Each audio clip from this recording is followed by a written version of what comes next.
Good morning, everybody. Welcome to this Brexit webinar from the Freight Transport Association. We have a good attendance this morning. Thank you all very much indeed for joining. Welcome to those that are attending one of these webinars for the first time, and welcome back to those of you that are becoming regular listeners. The purpose of these webinars are to keep members up to date on the various Brexit developments relating to freight transport and logistics, offer you some insights from expert FTA staff, and just to pass on some of our estimates and guesses as to where the negotiations and developments are likely to be going over the next few weeks and months. There's been some very significant developments since our last webinar, and we're going to cover some of those in some detail during the course of the next 30 minutes or so. First of all, let me introduce myself. My name is James Hookham. I'm FTA's Deputy Chief Executive, and I'll be chairing the seminar. And my colleague, Pauline Bastidon, will be joining us from our Brussels office and will be taking you through the latest developments in detail. There's been a number of important developments, as I said. The Prime Minister made an important speech on the 18th of January, which gave us some important new detail about the government's negotiation stance. The government has published a white paper on its Brexit negotiations, which has given further insight, particularly into possible future trading arrangements with the EU, and we will comment on those as we go through. Just before we get started, we can just remind you of the house rules. Please can you keep your microphone or telephone muted to avoid feedback. We will be recording the webinar, so if you wish to download it afterwards for further review or use internally, please feel free. And that will be available on the FTA website within a few hours. Unfortunately, we won't be able to deal with technical issues during the webinar, but we will be taking questions of a factual nature. Please use the chat box facility that is on the software interface to post your questions during the webinar, and we will do our best to answer them provided that there is time. Any unanswered questions, we will get back to you and post the answers on the FTA website. So FTA is leading for logistics on Brexit. It's a massive decision that will affect all aspects of FTA's membership involved in the movement of freight and in logistics. We continue to use and rely on our ABC guide that we published back in the summer, which covers all of the different issues we believe are going to be affected by Brexit, and that remains our principal framework in which we are organising our thinking and our reporting. And we have also, in the past week or so, published a further document, our Brexit Manifesto, and that is available for download from the website, but also through the webinar software interface if you click on handouts. So that document is available for download now if you wish to review that during the course of the webinar. Our freight councils and our national council continue to be the forums in which formal FTA policy on Brexit is decided. National Council received an important update on Brexit developments on the 2nd of February. So please do join in your local freight councils, or indeed apply to join National Council if you wish to participate in those discussions. We've also formed a new customs working group to particularly look at some of the border control issues that may arise, and we will cover that in some detail in just a moment. All documents that FTA has produced relating to Brexit are available on the FTA website at the address given.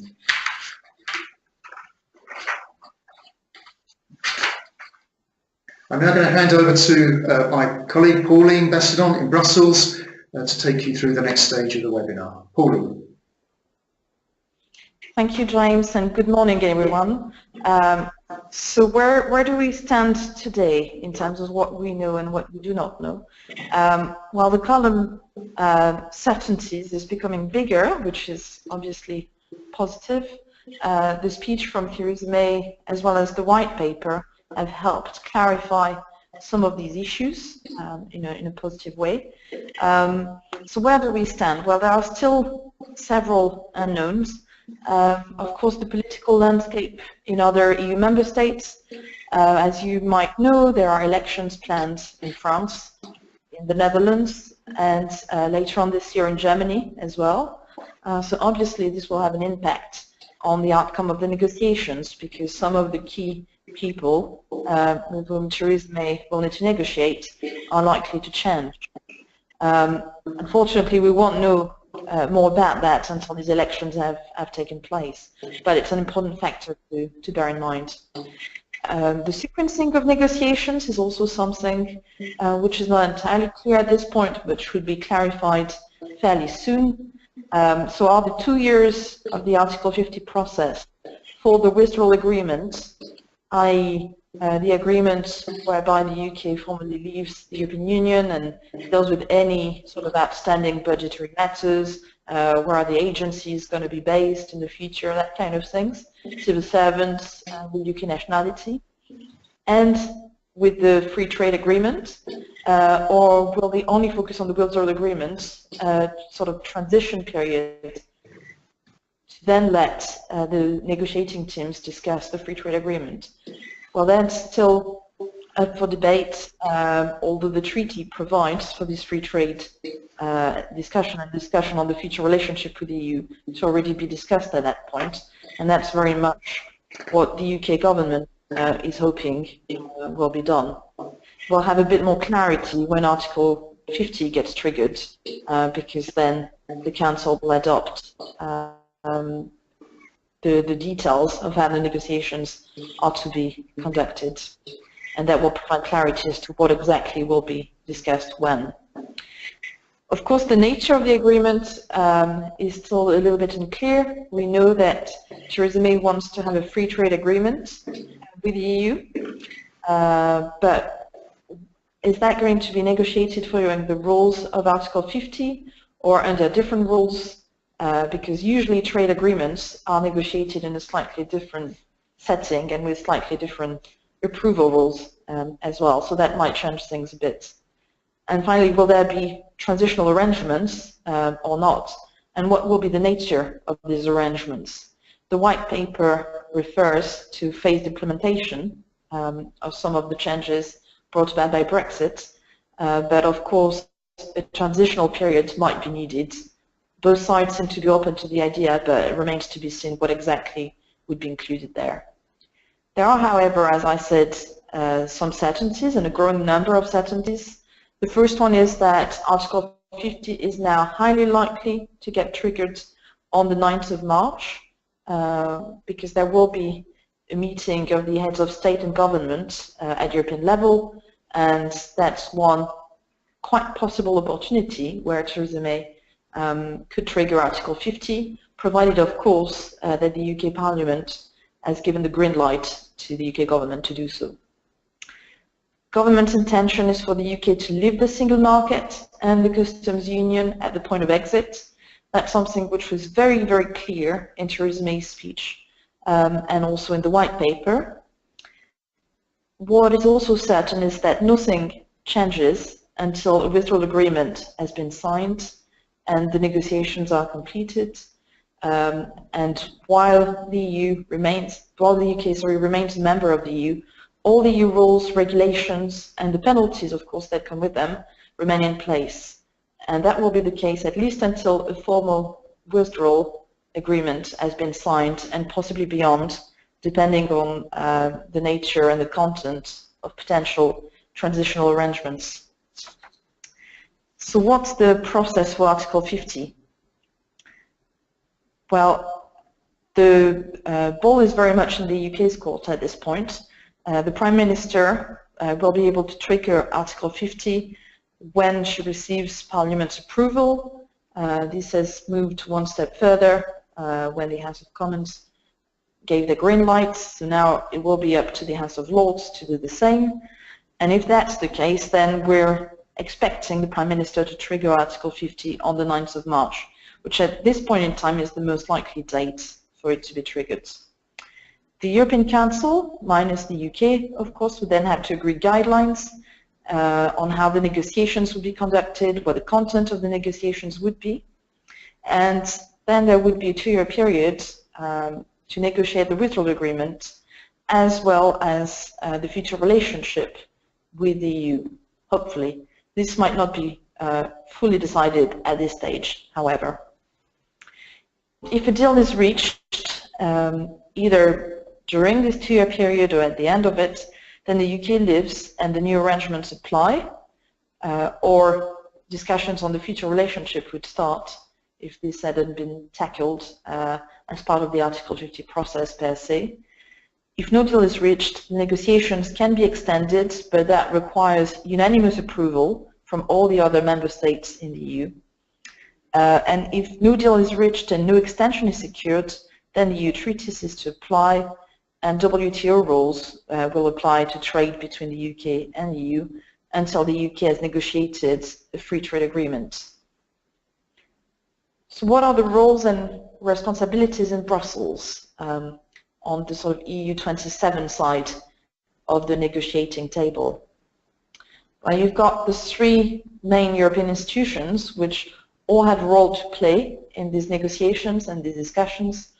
The European Council, and here you can see its president, Donald Tusk, will set out the guidelines for the negotiations. The Council can delegate the details of the negotiations to the European Commission, and it will need to conclude the agreement with the UK with qualified majority, meaning that just one member state will not be able to block the process.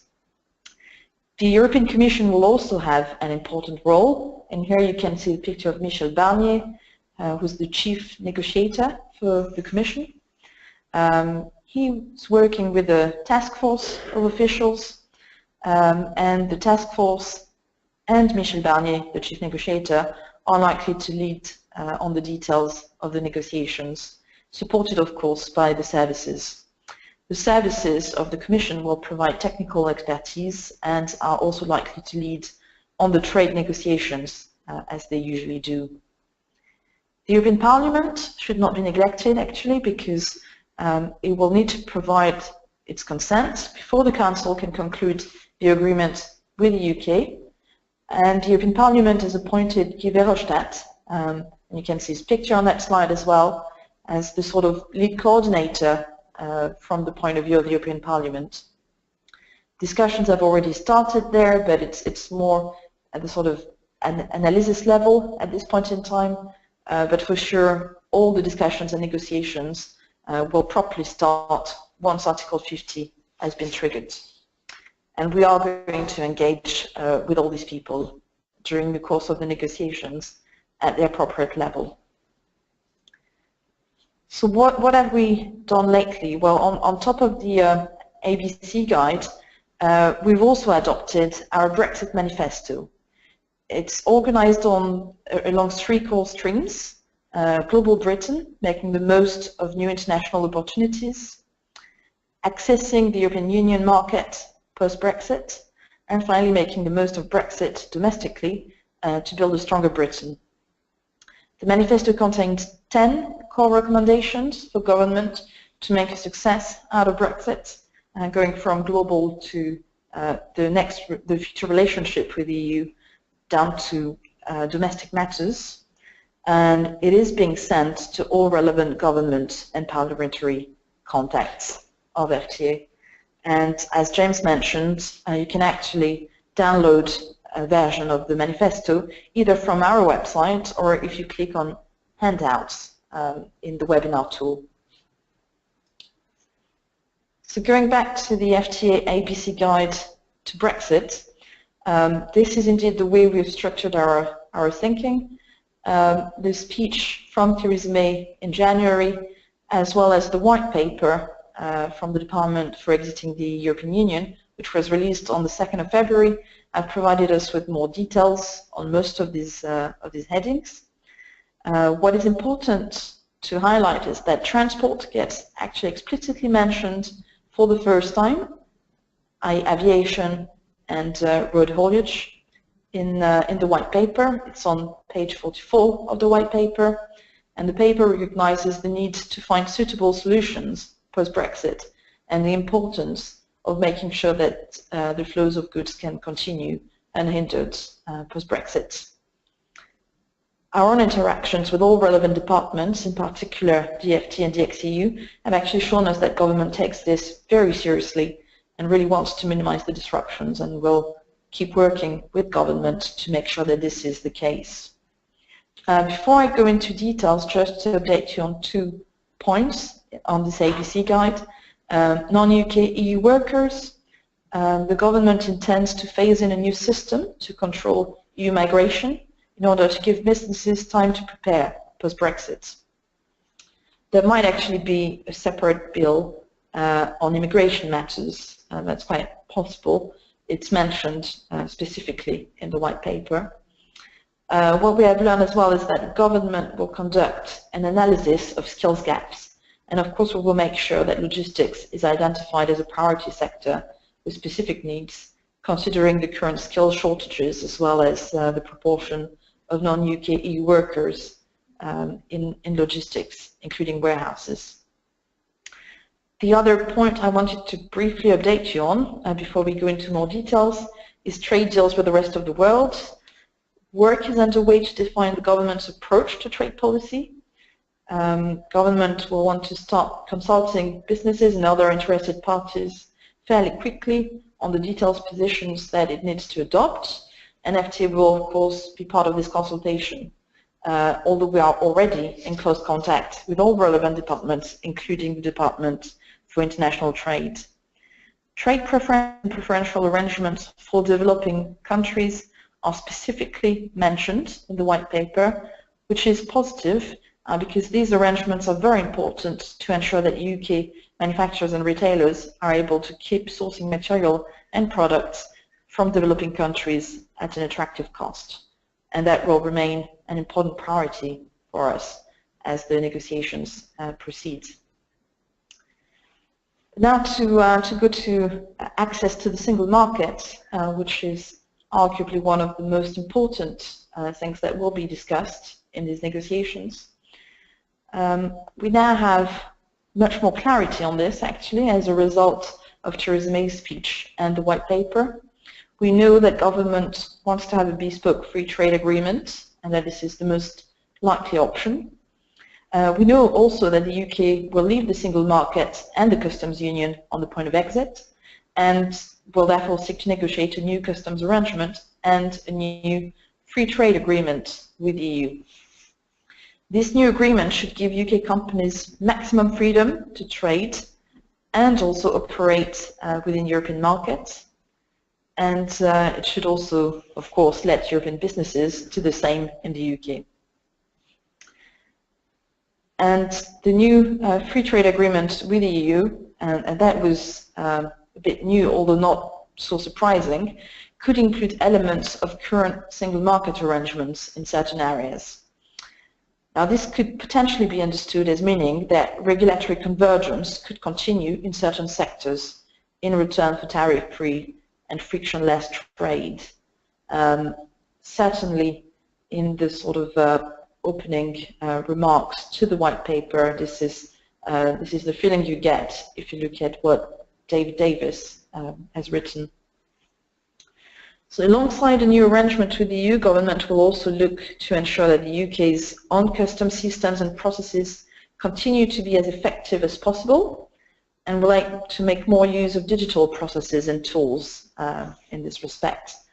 Obviously making sure that red tape is kept to a minimum and that everything is as seamless as possible will remain a top priority for FTA. If this is of specific interest to you, I would warmly encourage you to join our customs group, which is led by my colleague Alex Veach.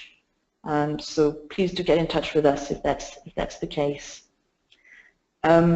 Interestingly, of course, you'll know that the European Court of Justice should no longer have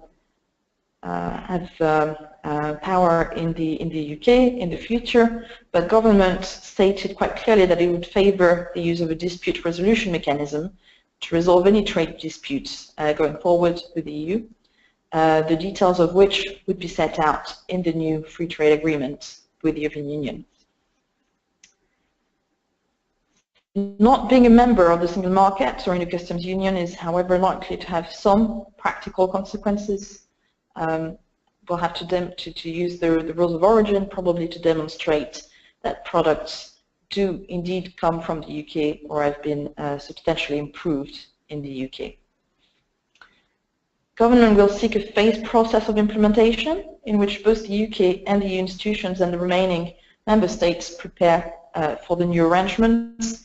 This will be quite important to make sure that all the processes are in place, and also that, of course, the UK government is ready, but that other governments in the EU are ready to put in place any new arrangements that would have to be put in place. So what is at stake? Well, the future trade arrangements and the procedures as well, and we want to minimize red tape. Will all sectors retain maximum access to the single market? That remains to be seen. Traditionally, there are certain sectors that get excluded from free trade agreements, such as agriculture, for instance, or some food products, for instance. And what will be the degree of regulatory convergence as well post-Brexit? This is obviously something that will need to be discussed during the negotiations and will be part of the free trade agreement. The default option will be trade under WTO rules, i.e. no preferential access. Work is already underway to establish the UK's own schedules covering trade in goods and services at the WTO. And government's aim is to establish our schedule in a way that actually replicates as far as possible our current position as an EU member state. So we're hoping that they will reuse a lot of the tariffs that are used currently by the EU post-Brexit, at least as a first step. And I'm going to hand over to James for borders and customs.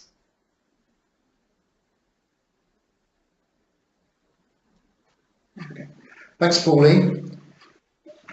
So our original concern about the UK border was around the arrangements for immigration and passport control. And certainly last summer there was a lot of political talk in France that the next French president might well attempt to repatriate the border controls that are currently located in Calais and other northern French ports and move them back to the UK. The abolition of the jungle encampment at Calais by the current French president, President Hollande, has largely reduced the concerns being encountered in Calais. It's still sporadic, but nothing like it was previously. And as a result, the political tension around the current juxtaposed controls has certainly subsided. We remain hopeful that juxtaposed controls will remain in place after Brexit. However, the Prime Minister's statement that the UK will leave the customs union has put the focus right back on the UK-EU border, because the big question, of course, in the logistics sector is, so what will happen once the UK leaves the customs union? Does this mean the reintroduction of customs duties and customs controls? And if so, where will those checks and interventions be made? And what arrangements will be put in place to allow those to be done? The fact that the government will attempt to negotiate a new trade agreement with the EU in which these various controls and interventions are negotiated away remains an ideal outcome, but one that has some risk.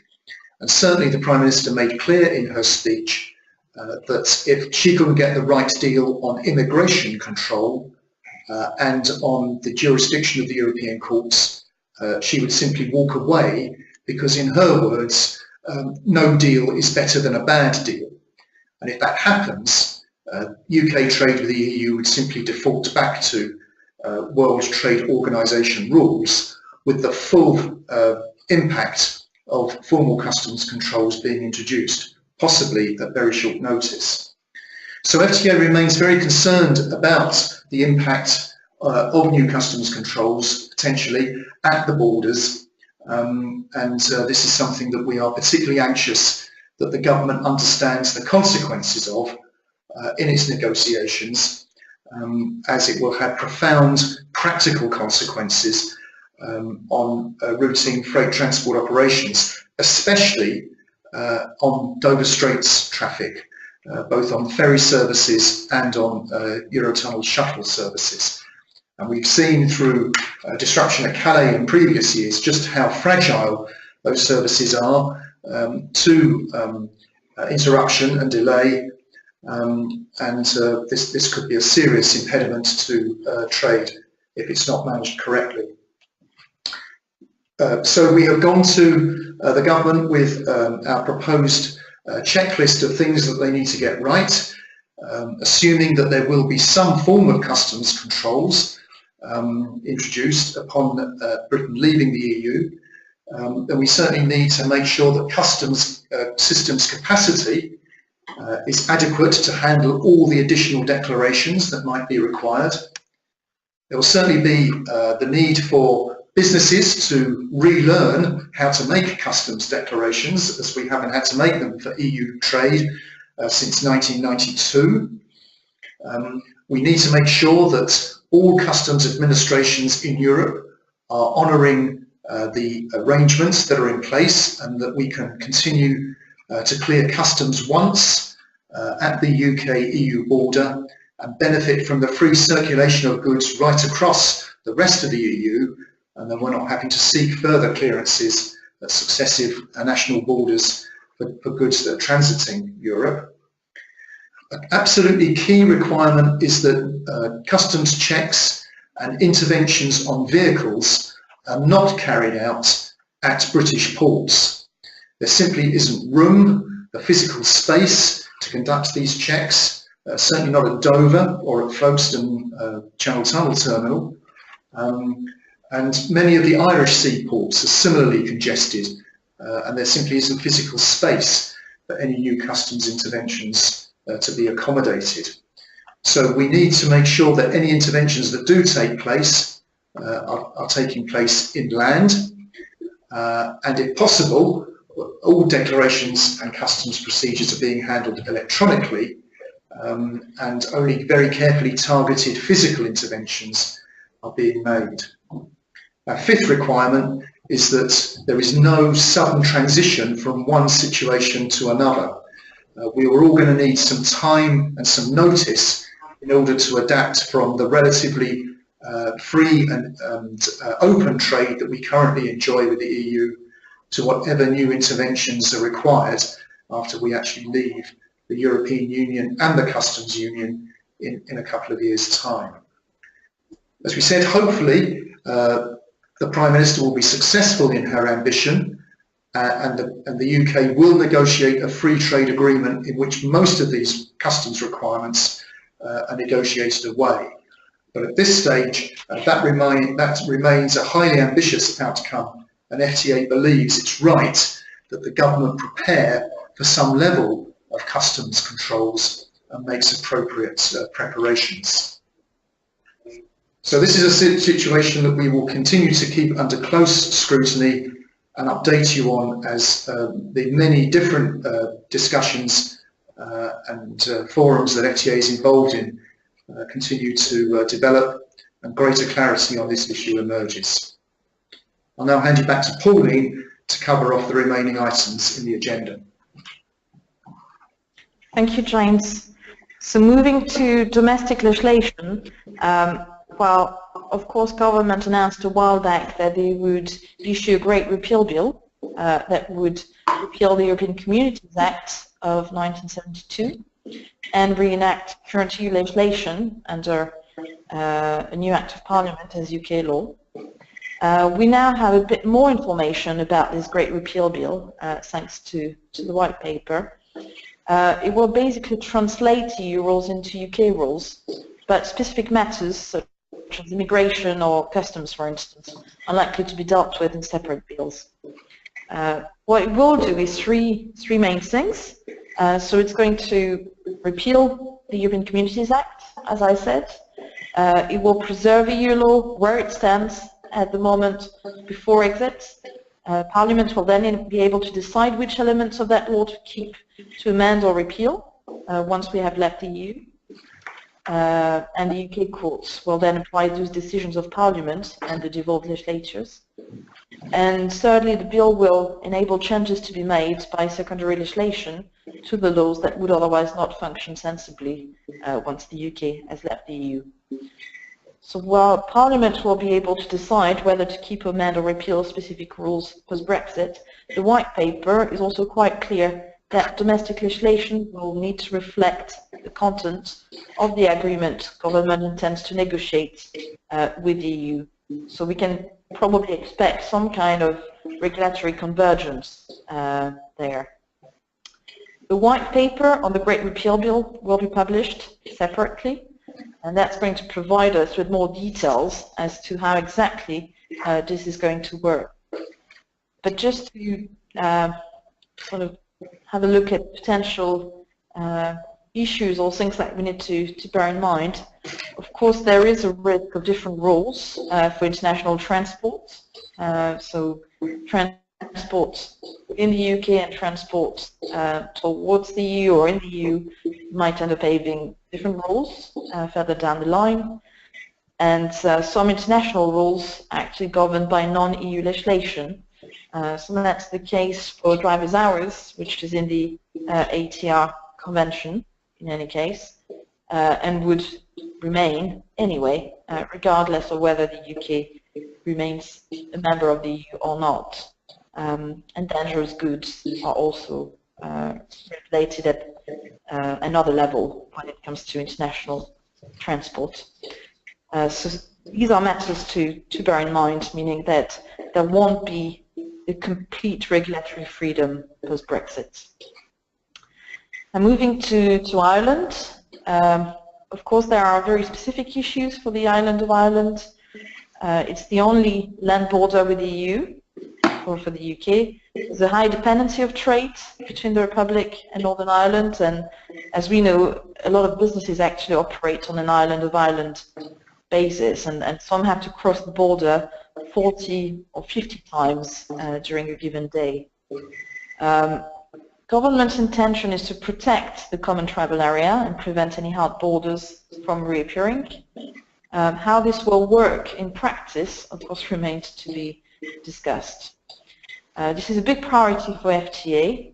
Colleagues in Belfast and Dublin are engaging very actively with various groups set up by both administrations and will continue to do so in the next few months. It's still very early days, of course, but if you have any specific interest in Ireland, please do let us know, and we'll make sure that our colleagues in Belfast and Dublin keep you posted. And finally, moving to vans. Well, we mentioned some time back that vans might be regulated under EU rules in the next couple of years. This is an idea at this point in time, but we're expecting a legal proposal to be published towards the end of May.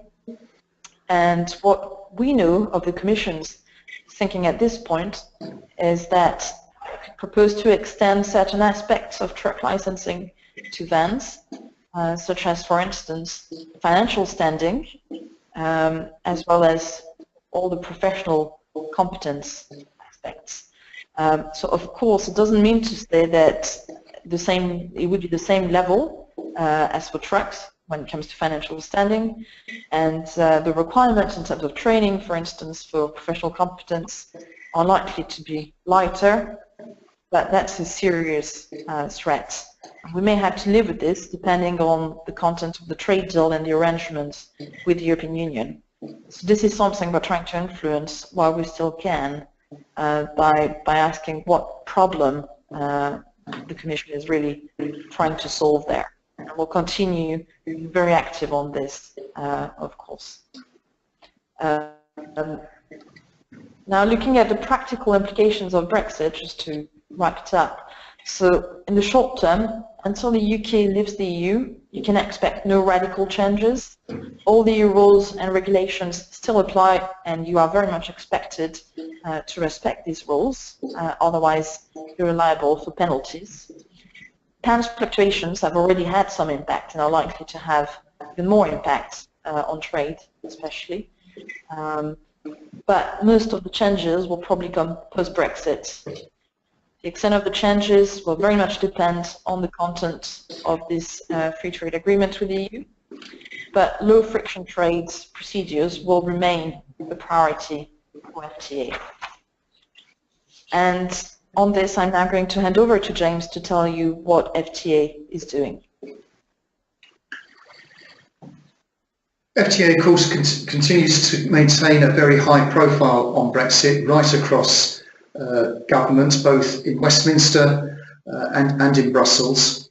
I expect you can understand that Westminster is awash with working groups, forums, and focus groups set up by various departments of government, and FTA is engaging with those as best it can where they are relevant. We've had meetings with ministers in the Department of Transport, Department for exiting the EU. We're very close to discussions taking place in Her Majesty's Revenue and Customs, and some key contacts on working groups established by the Department for Transport. Pauline continues to lead all representations that we're making with the various institutions in Brussels. Clearly they are hedging their bets somewhat at the moment, waiting for Article 50 to be formally triggered by the UK government. But our access and insight to the proceedings there will become invaluable once that step is taken. And that's important because Brussels continues to make legislation that is of potential interest and impact to the British freight transport sector. We have on the books at the moment a complete revision of the road transport directives and regulations, something called the Road Transport Package.